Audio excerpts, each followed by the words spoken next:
Hey everybody, welcome to the Fire It Up with CJ show. Today we have my dear friend and spiritual teacher, Jon Bernie, and we're going to be talking about some self-healing that you can be doing during these times of chaos and confusion.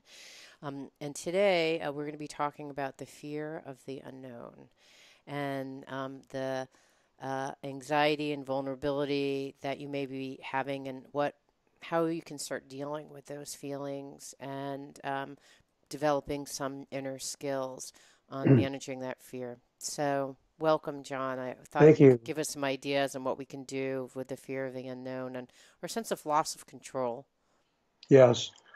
Well, you said it. I think the first thing is to take time when you're able to, when you have managed what you need to manage, where you can just feel available to really tell yourself the truth of the current moment for yourself, whatever that is, whatever you're feeling. Maybe you're just feeling a heaviness in yourself and you don't even know what it is, or a tiredness, or some, or you realize you're really afraid of the unknown and you're aware of it. Maybe you don't want to feel it right now, and that's okay if you don't want to feel it right now.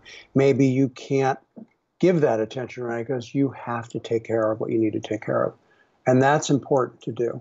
But when you've taken care of, when you have some space in between whatever you're managing right now, where you can just stop and really listen, it's a time for you to really tell yourself first what you're feeling, what you're experiencing. And if it is, the first step is to really express to yourself or to someone who can really listen deeply your fear of the unknown. Because even expressing that, I'm terrified of what's going to happen. I don't know what's going to happen. There are so many possibilities that are, frightening.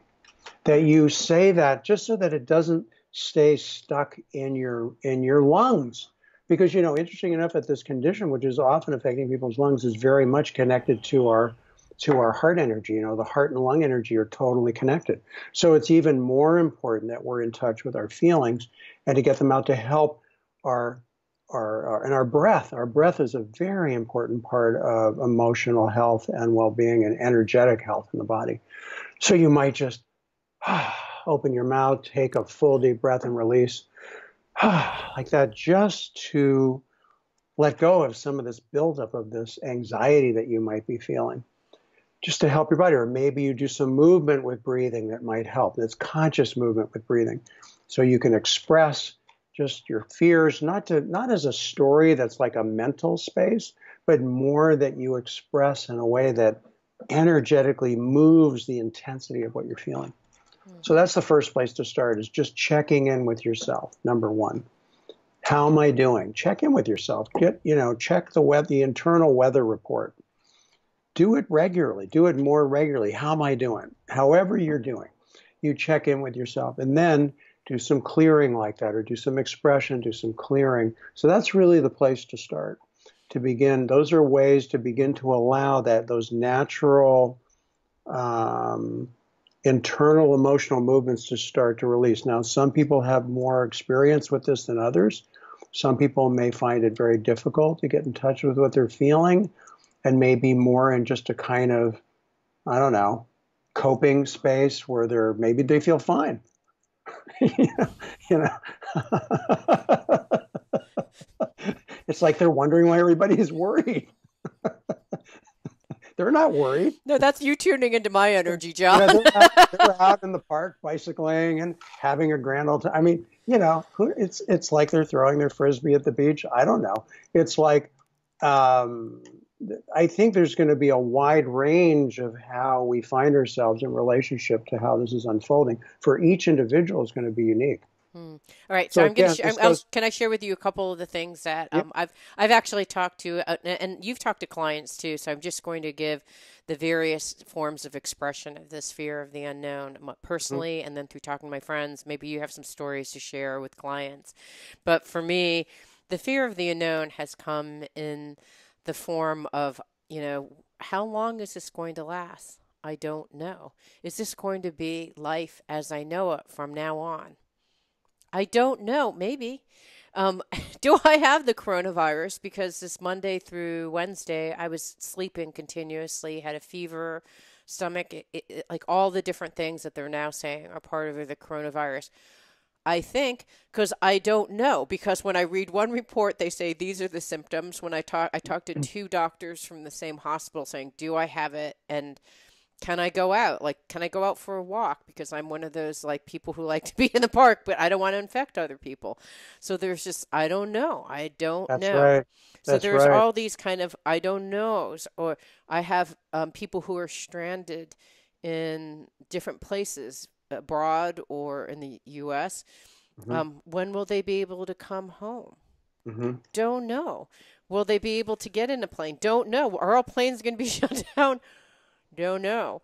I have someone who's taking care of someone's dog that they left while they went on vacation who's basically peeing all over their house. When will they be back? I No, don't know. no.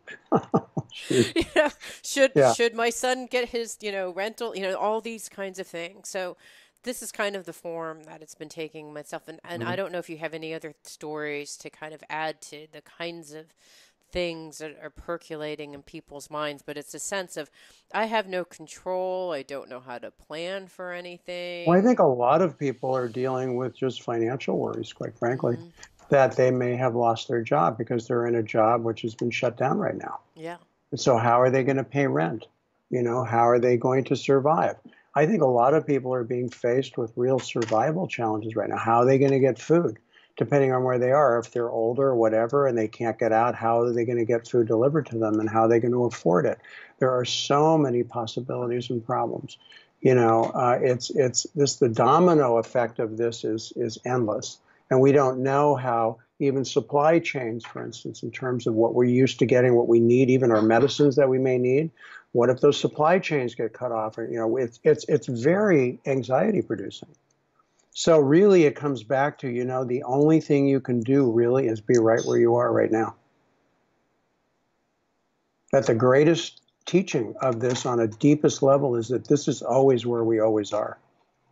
And you do the best you can right now. You take care of what you can right now. And then how can you just be here with whatever may still be resonating in you on an insecurity level, a fear level, a grief level, an anger level, whatever it is, a hopeful level? Yeah, I mean, I think it's okay to have hope right now. I think it's healthy to hope for a good outcome. There's probably countless scientists right now working on every possible angle. One of my students actually has the virus and he's in England. And I called him on the phone yesterday to see how he was doing. And he's young, he's 27. And he's worried about his mom that, she was exposed to him. So now he's really worried about her. And he got over it very quickly. It was very intense, an extremely high fever. He couldn't breathe. He had a very hard time breathing. He had coughing. And then he just went through it very quickly. But there's so many concerns right now. I think some people are thinking that, probably the chances of like any virus, I'd say most people will be exposed. There's no way to avoid it. But what all this lockdown and shutdown is about, obviously, is to slow down the high level of illness that will need to go into the medical system. And right now, the medical system is trying to ramp up to handle what could happen. Mm. And so that's very scary. What someone may think, well, God, what if I get this and need a ventilator? What if I need to be in a medical care and I can't get through to my doctor and I can't get into the system? And are they going to be able to take care of me? Are they going to, this is why Gavin Newsom just locked down the state of California where I am, because he's trying to avert that, avert a really serious situation here. So this is where we're all, that. Did you want to say something? Yeah, I want to get a sense of so how do we get to a sense of presence? Because you said like this is where we are every day.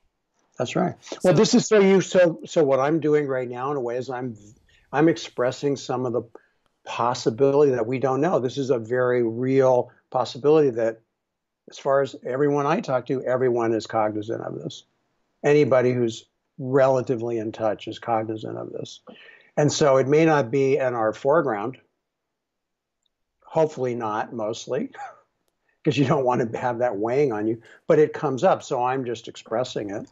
And then coming back and saying, well, right now I'm fine. And right now my loved ones are fine. Right now I don't need to do anything. And so can I just feel that and let it go? I think when we have the feelings, I think often people's reactions to their feelings cause their feelings to shut down and to get imploded in their system.